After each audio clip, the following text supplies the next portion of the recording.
1 month into office, President Joe Biden's China strategy is slowly taking shape. At the Munich Security Conference on February the 20th, Joe Biden first outlined his grand strategy, his general take on great power politics, where he said, "We cannot focus only on the competition among countries that threaten to divide the world or only on global challenges that threaten to sink us all together if we fail to cooperate. We must do both. It is not about pitting East against West.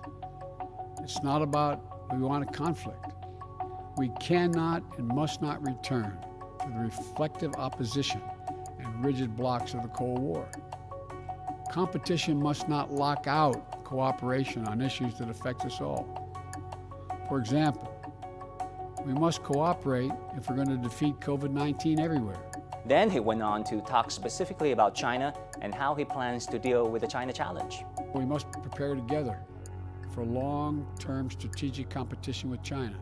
Competition with China is going to be stiff.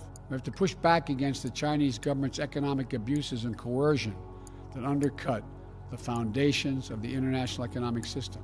We must shape the rules that will govern the advance of technology and the norms of behavior in cyberspace, artificial intelligence, biotechnology, so that they are used to lift people up, not used to pin them down.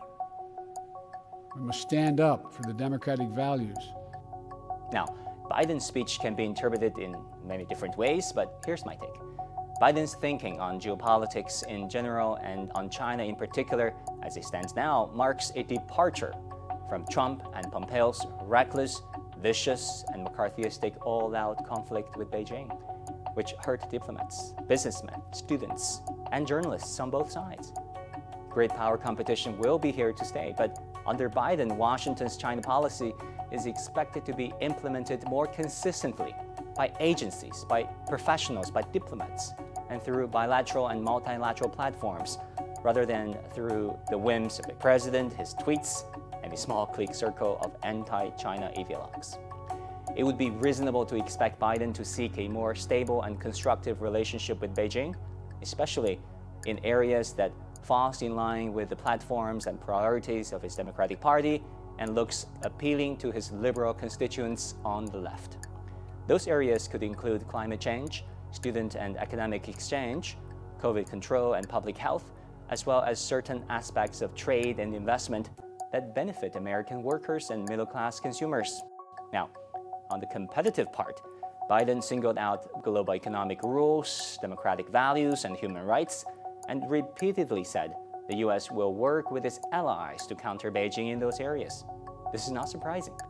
Biden is among those American liberals who believe in the democratic peace theory. This theory argues that the world would be a better place when more countries become democracies and democracies unite because democratic nations usually do not fight with one another. A problem with this thinking is that it fails to adapt to the 21st century reality to fully appreciate the merits of alternative models such as that of China. It antagonizes Beijing because it adopted a different political system which largely delivered for its 1 billion citizens. And the definition of human rights is subject to debate too.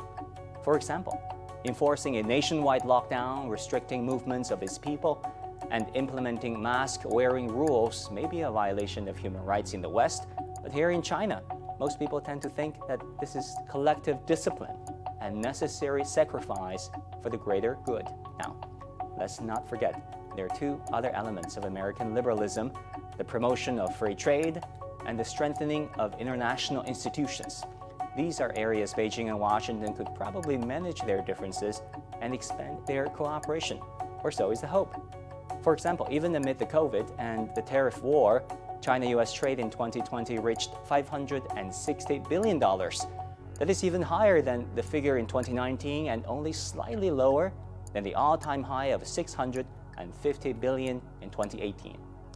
Businesses and consumers on both sides would be better served if the two nations could sort out their disputes and continue trading with one another.